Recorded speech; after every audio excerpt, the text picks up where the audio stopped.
justement, merci Monsieur le maire. On va essayer de relever un peu le niveau alors, dans l'ensemble.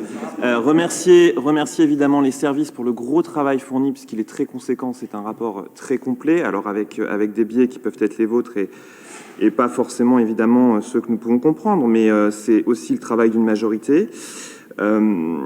C'est un sujet qui a trop souffert de communication, bien souvent. On peut se rappeler d'une grande cause du quinquennat qui a peut-être pas trouvé tout son souffle, voilà, et qui aujourd'hui rencontre quelques difficultés, mais j'espère pour vous que ça ne sera pas le cas. Pour donc dépasser juste là-dessus deux éléments, c'était les mêmes éléments que Mélanie Fortier sur le volet des subventions, parce que les finances disent souvent beaucoup de choses, et on le verra tout à l'heure dans d'autres attributions de subventions, sur le volet culturel notamment, où on peut comprendre beaucoup de choses grâce à ça, et là, clairement, il va falloir, encore une fois, passer la seconde. Je vous l'ai déjà dit sur d'autres volets, mais sur celui-ci à nouveau, puisqu'effectivement, planning familial, le nid ou autres maillages associatifs sont essentiels, surtout sur ce domaine-là. C'est là-dessus que l'action nationale peut se reposer, l'action municipale aussi.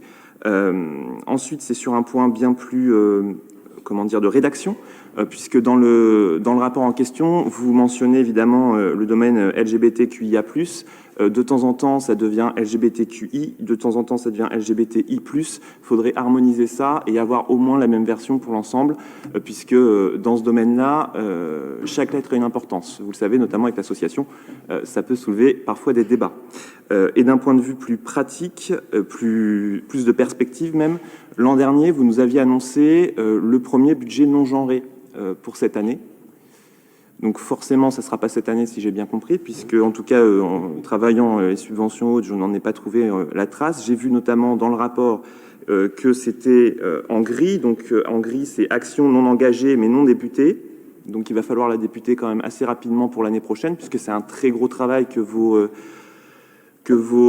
alliés écologistes dans les autres villes ont mis plus d'1 an à accomplir de manière assez générale, notamment à Lyon par exemple. Donc ça serait vraiment, pour souligner ce point-ci, de passer la vitesse secondaire, sachant que c'est une question de méthode. Moi, j'ai pas de religion en la matière, pas pour, pas contre. J'attends de voir ce que vous allez faire avant de se prononcer. Olivier a pointé des éléments bien précis et très justifiés. Donc voilà, sur l'ensemble, passez la seconde. Merci.